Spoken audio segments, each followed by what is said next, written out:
Welcome back. Today we're going to be discussing hospice and the many different things that hospice is able to take care of for your family, as well as some of the things in regard to what do we need to do to find a hospice, what hospice do we go to once we find them, because typically speaking, most areas have more than one hospice choice, and in the event that your area is one of those, it's very important to decide which hospice is going to work for you best and also your loved one. That's a big part as well. I know in our area here we have several different hospices that we can go with, and I will tell you right now, if I had to choose between one or the other, it would be a very difficult choice for me. I have had the opportunity to work with every single one of the different hospices that serve this particular area in Nevada, and it would be a very difficult choice, only because every single one of them, in my opinion, is very good at what they do. Their nursing staff is paramount as far as compassion and just professionalism and everything else. And so hopefully in your area you too will have the same um, problem, if you will. It's a good problem to have. Where I would like to start is basically here, what is hospice? And hospice is just basically a foundation or an organization that comes into your home and will administer the care and medication or whatever it is that the situation demands to make your loved one's final days at home more comfortable, and also it puts the family's mind at ease knowing that you have a registered nurse that's coming into the home, in some cases daily, in other cases maybe once a week. It just, again, it depends a lot on the situation and pretty much what's going on. But the primary goal that hospice sets out to achieve is to allow your loved one to spend their final days at home, which we all know being at home is certainly more comfortable than being in a hospital environment or in a nursing home environment. And more families are going with the hospice choice. And I believe, in my personal experience, those families that have chosen to use hospice for those final days, um, looking back with all the families that I've served, I cannot think of a single family that when they were done and everything was finished, no family that I've ever met with has ever regretted going with a hospice. Now, I'm certain there are families out there. It's like everything else. Making a choice as far as which hospice you want to go with is going to greatly influence, however, your final opinion. How did this work out? And if you end up with a hospice that you're not happy with, that can make this experience very unpleasant. And so again, I really urge you, do your homework, do some research, make some phone calls. Every single one of the hospices that I have been familiar with, they will send an RN or somebody, a representative maybe, from the office to your home, where you can meet with them. It's basically an interview, and it's not an interview for you. This is your opportunity to give them an interview to see, are you what I'm looking for? Are you who I want in my home? Are you who I want to have take care of my loved one? And just because they come to your home and bring you cookies or all kinds of literature, that doesn't necessarily mean you got to go with them. Make a wise decision. And again, it's like choosing a funeral home. We discussed this in an earlier video, and if you don't feel 100% confident that this is the person that you feel comfortable with having into your home or meeting with your family, it's not going to work. The hospice role, if you will, as far as what all do they do to help, Again, I explained it's a nurse that usually comes in. Now, sometimes you will have a personal care assistant or an aide that occasionally will come into the home, be it maybe bathing or dressing or maybe some light housework. Many times hospice works hand in hand with these programs as well. And again, this is something to lighten the burden on the family, to give the family a little bit of breathing room. And many times when I have gone into a home, it usually is a family that has brought their loved one into their home, be it a parent or a grandparent or a brother or a sister, whatever the situation may be. And many times we feel upon bringing our loved one into the home, we can't go anywhere, we can't do anything because we have to give 100% of our attention and care to our loved one. That, for the most part, is correct. And any of you out there watching this video that have gone through this, you know this to be true. Many times I've been told that bedtime comes along and everybody's in the house sleeps with one eye open in case our loved one needs something, and ring a bell or bang on something or call out for you or whatever the deal may be. And you've got this responsibility, and it's huge, to take care of your loved one and to give them the care that you know they would be giving you if roles were reversed. So by introducing hospice into the picture, this gives you a little bit of breathing room. And again, like I said, with hospice, you also can have the option rather to have somebody like a personal care assistant come in and give you a hand. Many times, these personal care assistants will sit there for whatever the shift designates. So whether that be 15 minutes or that could be 3 hours, it is patient specific. And again, you can have a major role as far as what you do to have this organized and arranged. Also, it is a good thing to point out at this point in time, things like hospice, things like your personal care assistants that come in and maybe just sit with your loved one so you can go out with your family and do some shopping or have dinner or whatever it may be. These are very important things. I think it also important to mention at this point in time that hospice, personal care assistance, be it through the hospital or maybe a private entity, most of these programs will accept insurance. So when making these arrangements to get these people into your home to give you some assistance, be sure to ask if you have insurance coverage. Be sure to ask, first of all, do they accept their form of insurance? And secondly, what's needed from you as a family to ensure that they can bill your insurance. Also, it might be a wise decision or a wise thing to do to contact your insurance company and just let them know, this is who I plan to use. What do I need to do to ensure that I'm covered for this? The other things that I think we need to discuss here, and this has come up many times, and how do I find hospice? Well, today is the computer age, and so again, and we've discussed this in previous videos as well, a simple Google search or what it may be that you use as far as searching on the internet, you can find a lot of information there. I think an excellent choice to, or resource rather, to go to, contact your local hospital.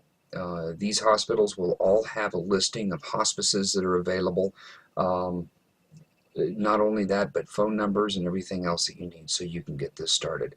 Another resource you can go to, and people don't think of this very often, but that is also your funeral home.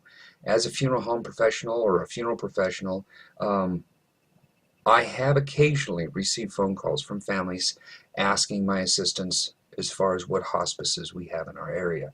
There's nothing wrong with doing that. And as a funeral home, we are always happy to help a family regardless of what's going on in your life, whether that be a time of need or if you just have general questions, even if they're not funeral related, but in a way they may be.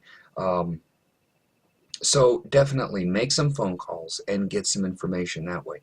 And then again, once you have received that information, call these different hospices, set up some appointments, Ask them to come to you if it's easier, or maybe they have an office that you can go to them. Whatever the situation is, make some phone calls and see what you can do as far as interviewing them and seeing what kind of a fit you might have. The next thing that we're going to discuss is when a death occurs and I'm using hospice, what exactly is their role? What are they doing? Many times the hospice nurse will receive a phone call from the family saying, our loved one has passed away. What do we do? Now, again, you have, as a family, hopefully at this point in time, been spoken to by the nurse, given some rules and some guidelines as far as what's going to occur, what your role is going to be. Every hospice does this a little bit differently. However, the majority of the time, what's going to happen is your hospice nurse at that point in time will report to your home. They will come in. They are a registered nurse, and so therefore you find your loved one has passed. The hospice nurse actually has to come into the home, and they will check for vital signs, and they will do what they are trained to do. At that point in time, your hospice nurse will give a time of death, and that is the official time of death that is going to be designated on the death certificate. I've been asked many times, well, my loved one passed away at 2:33 a.m. and my hospice nurse didn't get there because we live quite a ways out of town. She didn't get on scene until approximately 5 a.m. Why is time of death being listed at 5:14 a.m. when it was really 2:30? This is the reason why.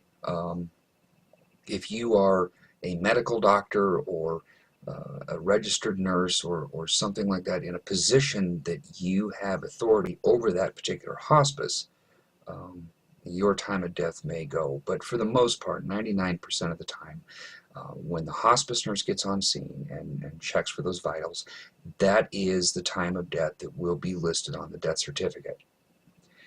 The next role that hospice is going to have at this point in time, if you've not already discussed a funeral home and that hospice nurse doesn't already have a funeral home listed in the file, it will be asked again, which funeral home would you prefer to use?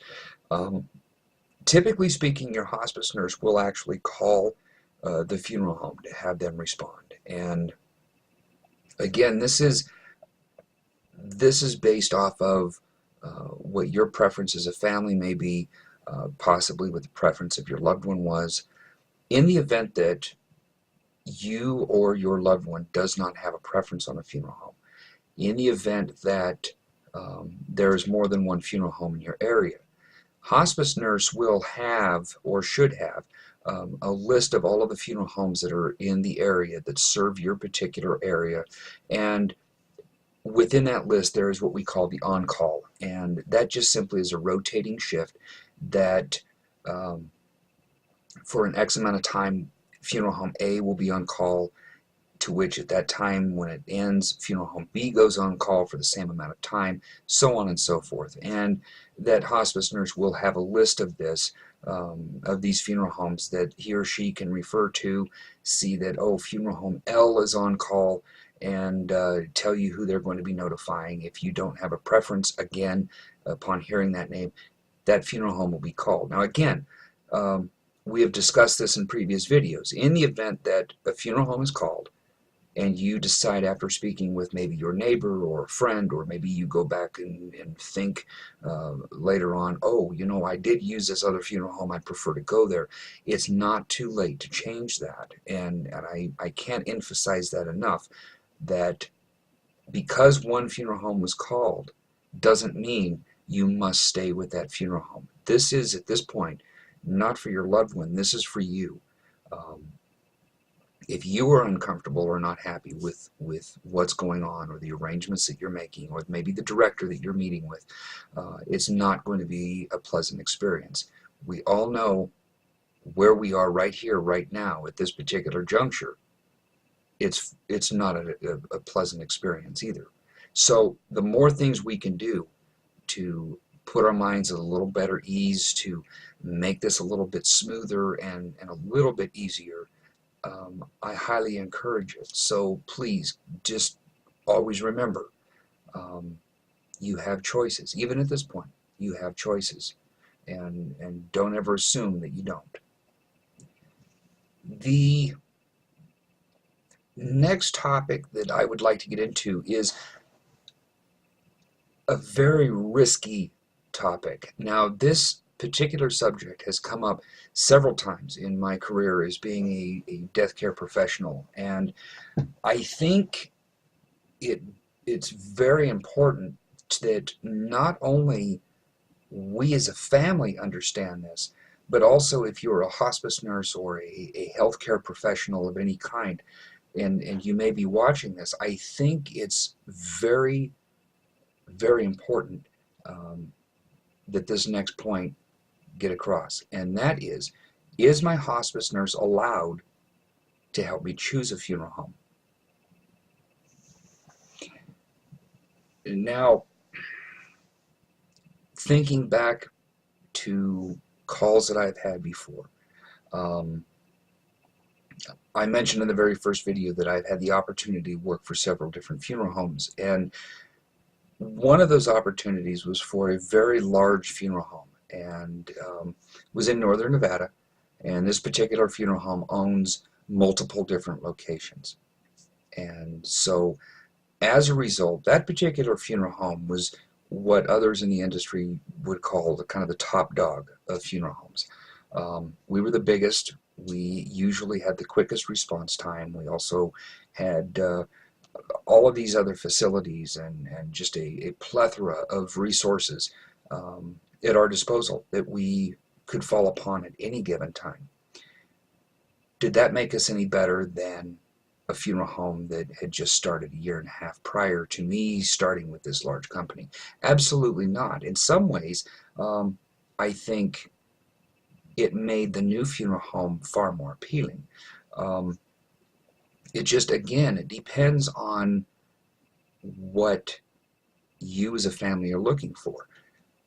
The problem that would typically occur, because we had so many funeral homes, we had, again, talking about the on-call list, with a dozen or so funeral homes in that particular area, we were on the on-call list more times than we were off.